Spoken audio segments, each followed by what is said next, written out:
Do what you've been coached to do, what you know how to do, and play with incredible effort every snap. Hey, and for you seniors, make it one you'll never forget. Let's go. Everybody got it? Let's Get out there. Let's go. Let's go get it, man. Let's go!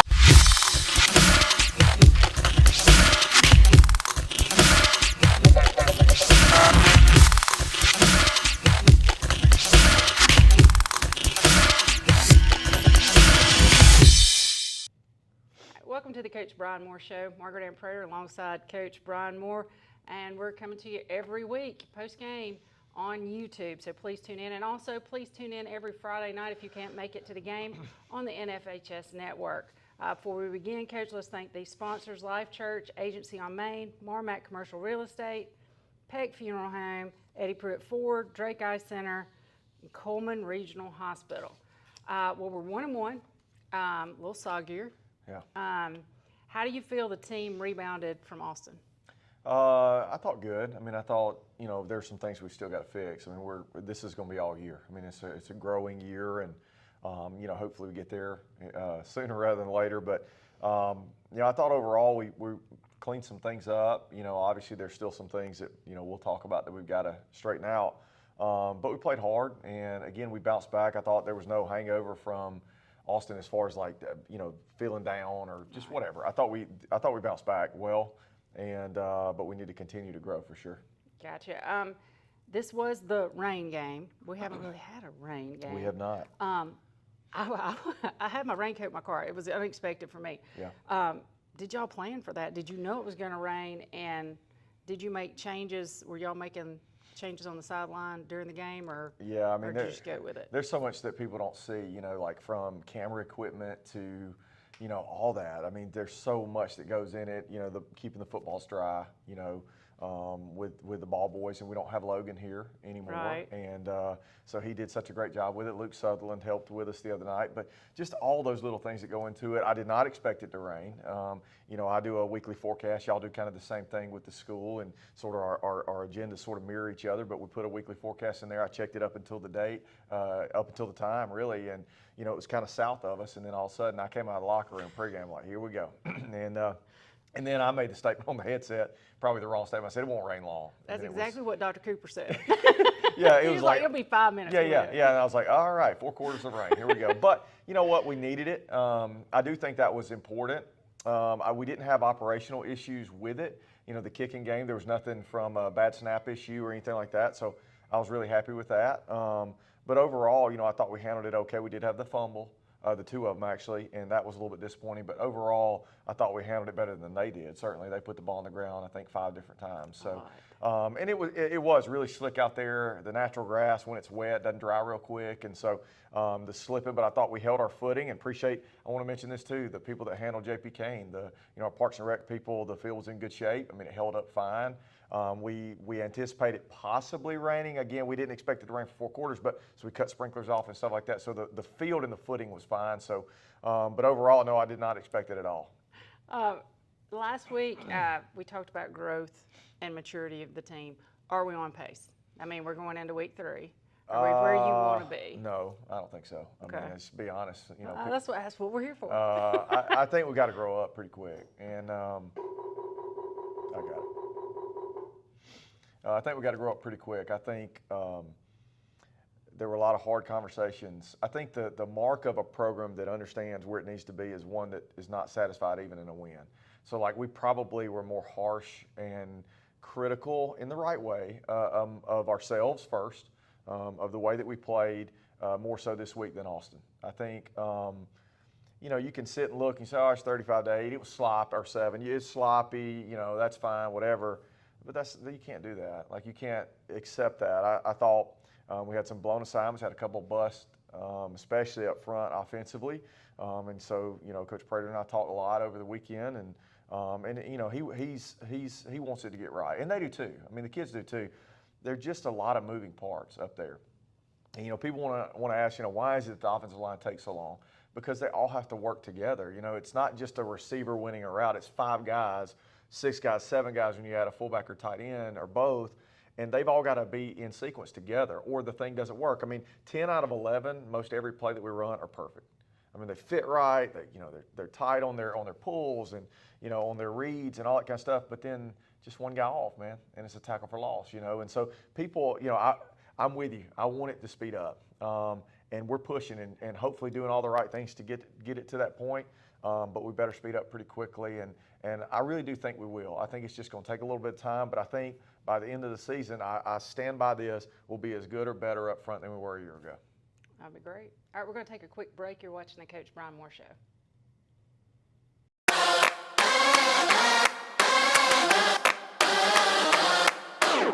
Come see us at Eddie Pruitt Ford. We're a proud supporter of Hartselle Athletics.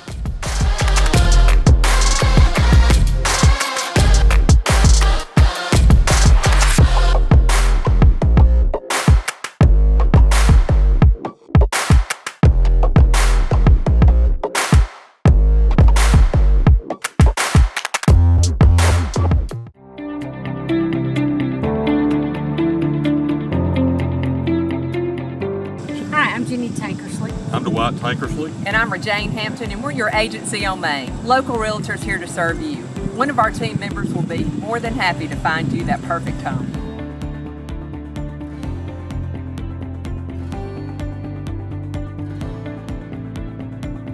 Go Tigers!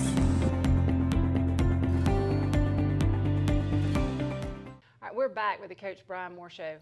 Coach, let's talk about offense. And I was looking at the statistics. We had 48 more yards than last week, but a vastly different outcome. So you want to tell me what happened? A lot of short fields. Our defense gave us great field position, kicking game. Again, they had some turnovers that gave us positive field position. So I thought we were much more effective offensively. We had 3 drives that went into the red zone, and they forced 3 field goals on those drives. And we made 2 of 3, so we got to finish those drives. We don't want to settle for 3. They were all right there together. Like the decision was, Noah's range is, he can go 45 and in. I mean, he can get around to the 25, inside the 30, he's got a chance. But really the zone, the areas around the 20 that I'm making a decision, do we go for it on 4th down or do we kick a field goal? And so I was put in that spot 3 different times. And so it's hard with the communication to Coach Lang and Coach Prater about, what type of play do we run, right? On 3rd and 7, right. when you're at the 20, kind of need to be a little bit closer, that sort of thing. So a lot of that went into it this week. What I told the kids was, let's finish those drives, though. Let's make first downs so that I don't have to make that call right there and us settle for field goals. So we got to finish drives. I thought that was really important. But, yeah, I thought we were better overall offensively. I thought we threw the ball well. We had a couple of explosives in the passing game, even in the wet. We had the corner ball to Jaden Morris. That was a 4th down call. One of those I didn't kick, and he caught a corner ball. So, again, I thought it was a little bit better. The yards weren't huge, but, again, points per possession were big. So we scored 5 points per possession. So that's one of the stats that we track that, to me, is really more important even than total yardage. Okay, well, and that following up on that, the establishing the run. Yeah. It seemed like at Austin we had a lot of trouble doing that. Yeah. And our runs were better this time. They were. We had more explosives, too. They weren't perfect. We had 2 negative runs, which led to us being at 16% in our 12% rule, which is higher than we need to be. We haven't met that number yet. We were 17% at Austin. Again, for the fans, it's a collective of drops, negative plays, turnovers, and penalties. And so when those things add up and then you divide them by your total number of plays, you get a percentage, and that percentage needs to be low. And so we track that, and that's about offensive efficiency. That's about staying ahead of the chains and staying on schedule. And this team, even more than last year, has to stay on schedule. It has to. We cannot be in 3rd and 11s. We've got to be in 3rd and 2.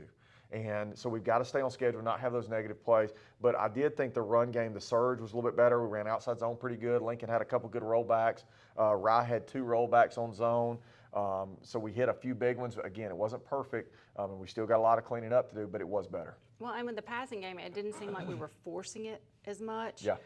And we had more completions, like percentage-wise. Yeah. But you didn't throw it. You only threw it 17 times. Was that because of the rain? Or? Partly, and we only snapped it 48 times. So as far as balance, balance is all about the team that you have. Like people that say, oh, we want to throw it 30 times and run it 30 times. Well, Yeah, I mean, that sounds great, but it's really about who you have. You know what I mean? Like, our balance is, some speed tweak runs and stuff, not all drop back to find balance and not all screens and stuff like that. So I thought we did a good job of we talked about last week, those horizontal stretches, taking those bubbles and those swing routes and things like that, and putting guys like Jaden Morris, and we threw one to Marcus and threw one to Rye, and putting those guys out in space to make plays so it softens the box and kind of gives us better box numbers. Well, and we use a lot more personnel, it seemed like.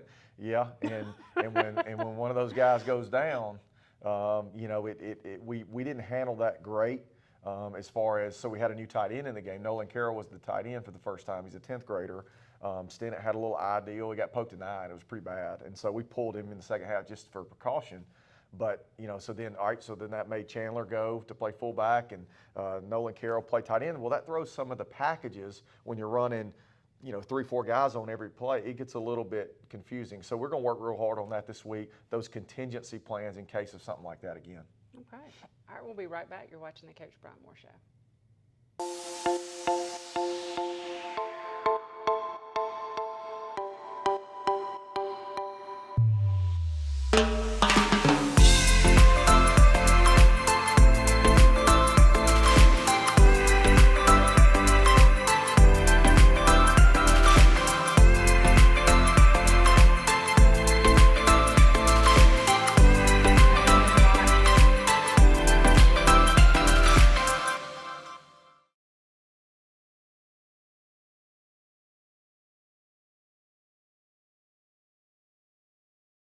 Hi, and we're here with our player of the week, defensive end, Porter Simmons. He's a junior. And Porter, I got a couple of questions for you. First, your favorite moment so far this season, and it can be preseason.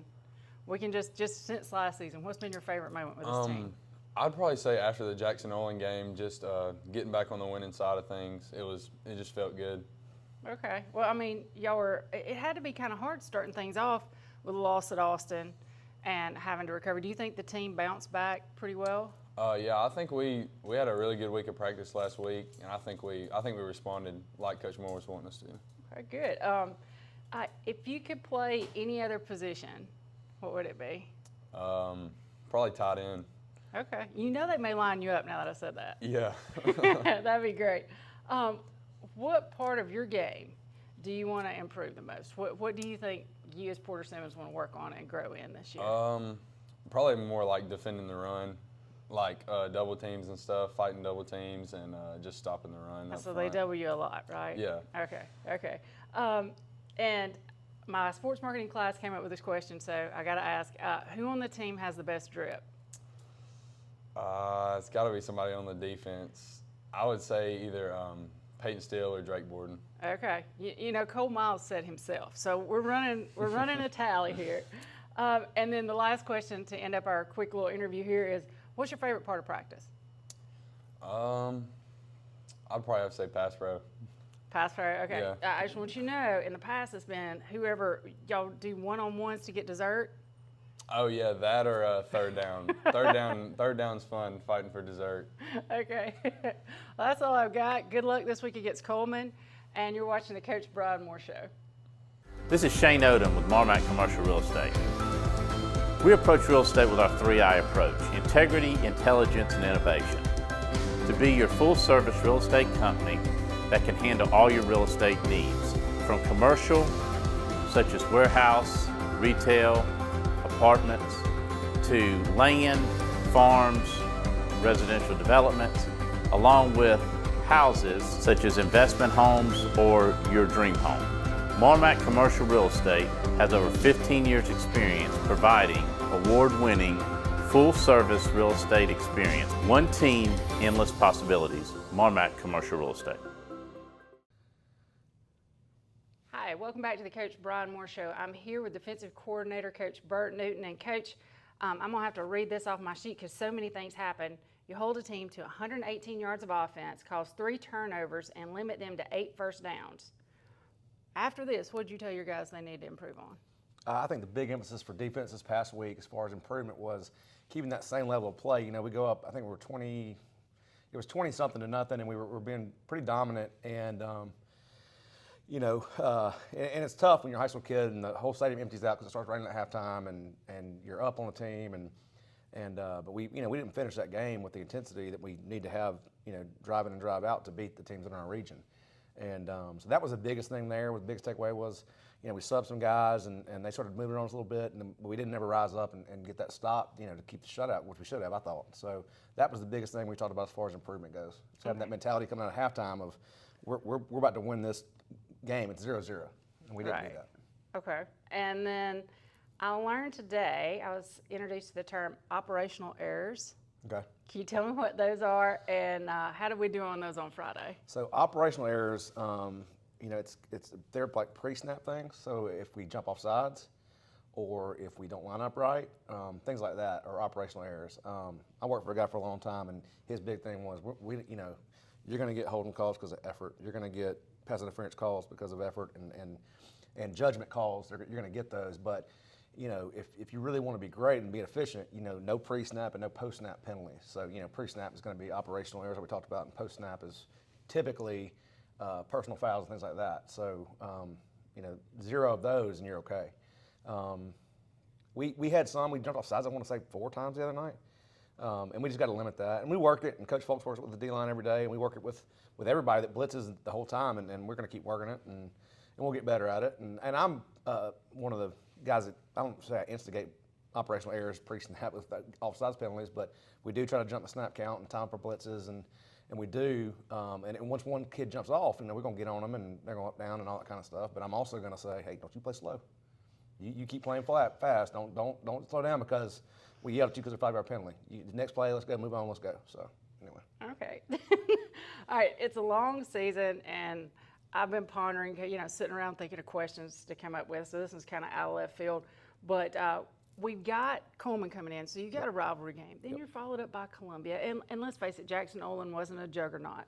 Your main bulk of this season, the win or lose, to me, is going to be September 22nd through October 13th, right? Okay. So my question to you is, how do we keep them focused for some of the upcoming games, but how do we keep them growing and then fired up for those? How are you managing the team? How do you do that to keep this season all in pace and we're not letting down by the time we get to those big games? I think that this week's been easy. We didn't play great in the second half on defense, and we had those operational errors you talked about, so it's been easy to correct that, and they know we have to be better. And even though I think, Cullman's 1-1, we're 1-1, we don't have to get our kids up for Cullman. They're going to be up for that game, and they're going to be ready to go.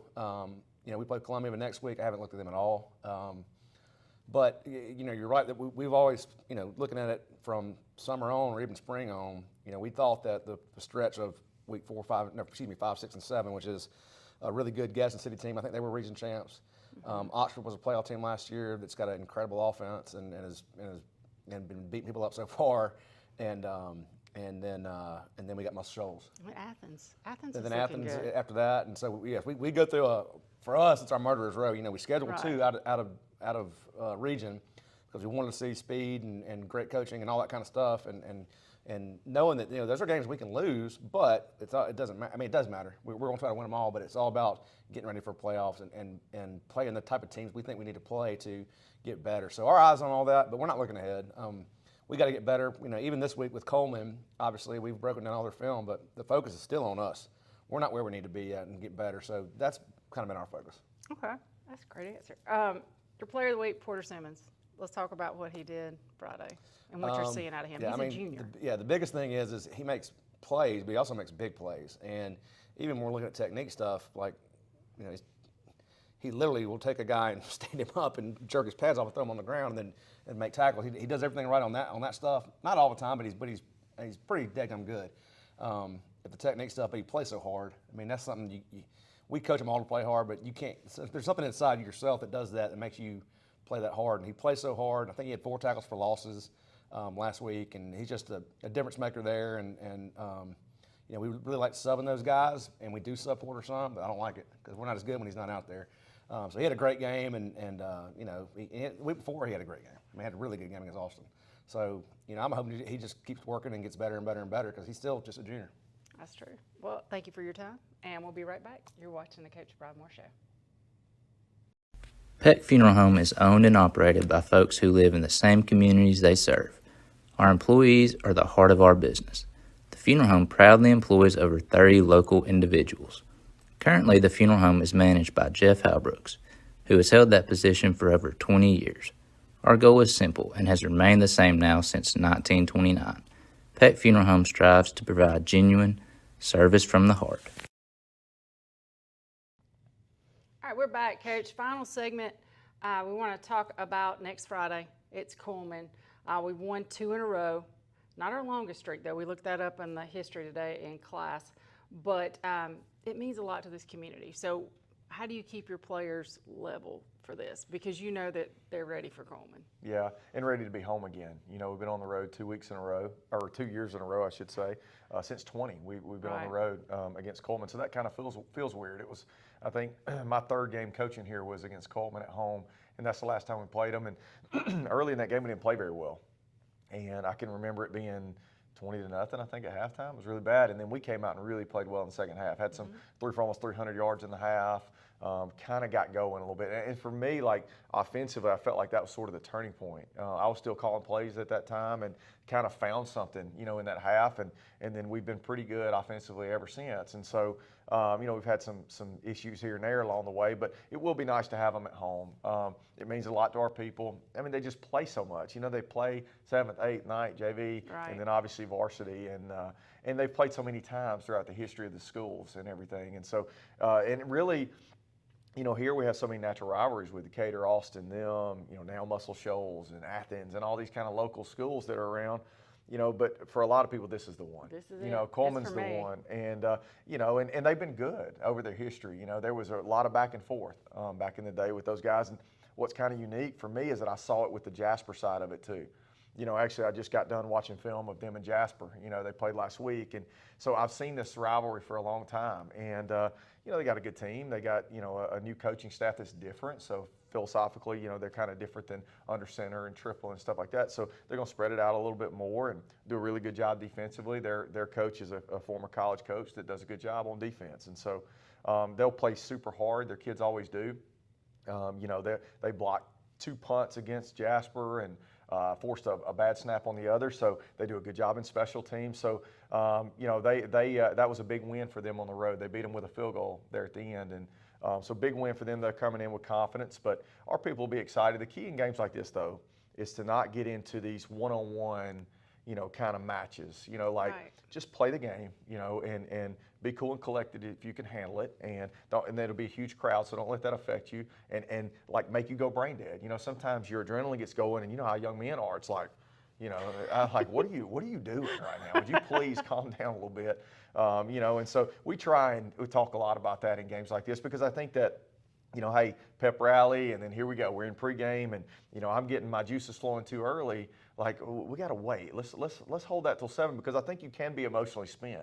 And I think you can, like, mentally be drained, and you get in the ball game and you feel like you've run a marathon, you know? Right. And so we talk a lot about that, and we will this week. And so just being cool, and it starts with our coaches. It starts with me, you know, and trying to manage myself on the sideline the same way because we do want to win so bad, you know, and we want it for our people. And, you know, it's so exciting to win a game like that. Like the last 2 years to win all those, and, you know, like I said, 4 or 5 natural rivalries to win all those in those 2. I mean, it was just so much, and it means so much that our kids do extra and do too much. And we do the same thing at practice. Like, let's don't change how we go about our business.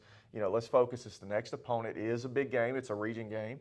But it's nice to be at home and everybody be excited. But again, you know, we just got to be cool and calm as we approach the ball game. Well, and has that not been part of your character ed this time? Is a lot of the mental part of the game. It is. And how to manage that. Yeah, because, you know, that's an untapped kind of conversation with young people. I mean, we spend so much time lifting and then practicing and running and ice baths and all these kinds of things that we do, you know, for our bodies. But what about our mind? You know, because most of this game, especially on Friday nights, our body's in the place it's going to be, where we need to be. But where are we mentally? You know what I'm saying? Do we sleep? Do we rest? Are we focused? You know, are we all those little bitty detail things? Can we remember what Coach said on Monday in film? You know, and take that into the ball game. And so we try to talk a lot about that to help them. Okay, awesome. All right, who are we looking for from Cullman? You know, so defensively first, number 2, the spur, the safety type body. He's a hybrid guy. Physically, I got to see them in person against Mars Hill, and I mean, he's the best looking kid that they have. I like their 2 interior people, 9 and 7, because they run so well. You know, a lot of times, You know, you think about these 300-pounders that give you trouble, but sometimes it's the smaller bodies in there. They're 230 or so, but they strike and move so well that, you know, if you're not fitting them perfect, or, you know, you're not fighting pressure with pressure and keeping guys pinned on a down block or pulling tight on these kinds, I mean, you're going to have those guys escape and make negative plays. Schematically, you know, not a ton of pressure, do a good job with their ends. But I like their secondary a lot as a whole. They do a good job. They run and tackle well. Kind of would remind you of number 1 from Austin, the safety, where they get down in the fit, you know, when they need to, when the ball's committed to the line of scrimmage, how they do that. And then offensively, played 2 different quarterbacks. One's coming back from injury. They got the running back 34 that I feel has been there forever. He's a good player. He was a slot guy for them before, kind of an orbit motion guy on triple, but now he's playing more running back, which is what I think he is. 32, the receiver, does a good job screen game wise, a lot of tunnel stuff, big explosive plays against Mars Hill on screens. So they do a good job. He had a heck of a catch before halftime against Jasper. He caught it, kind of the Tyrone Prothrow catch over the back of the kid. I mean, it wasn't a touchdown, but it was a really good catch that led to a field goal. And then at the end of the game, they kick another one. So you could say that was a winning play for them. You're right looking there at before effort. Yeah, and so he did a good job. And so, again, I think they're going to be really well coached, and they'll come in here ready to go. They got some kids that can play, and we'll have to play really well. All right, one more question, the Eddie Pruitt Ford fan question of the week. That was sent in to me from the beach. She didn't make it last week. She was at the beach. We really grew over a week's time. How do you feel about going into a big game after such a good win? How do we feel about her being at the beach? You know what I mean? This is football season. I know. I thought we were committed to this We thing. could have had some souvenirs All or right. something. But shout out to Miss Dana. Yeah, I thought we got better again. I was not completely pleased, just being honest.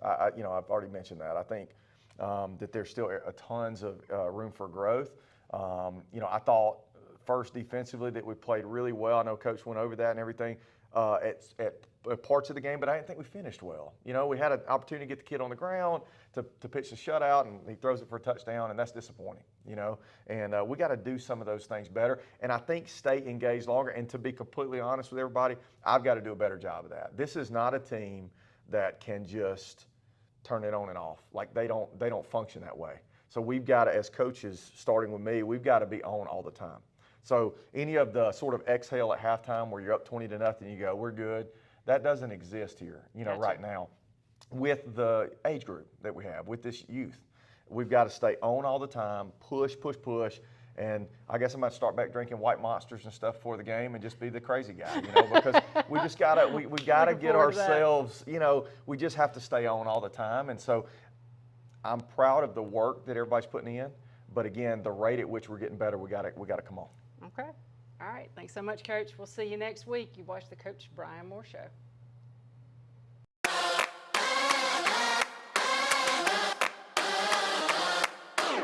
Come see us at Eddie Pruitt Ford. We're a proud supporter of Hartselle Athletics.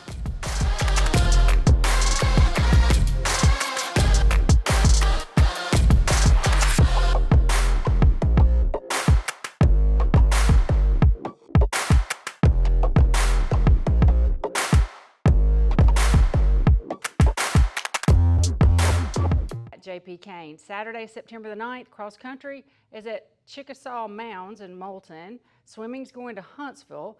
And HHS volleyball is at Supreme Court's tournament. JV volleyball is at Muscle Shoals tournament. And 9th grade volleyball is at Pelham at a tournament. On Monday, September the 11th, 9th and JV football. I'm struggling today. I'll start that over again. On September the 11th, 9th grade and JV football travel to Cullman. And on Tuesday, September the 12th, HHS and junior high volleyball both will host Decatur. And that's this week in Hartselle High Athletics.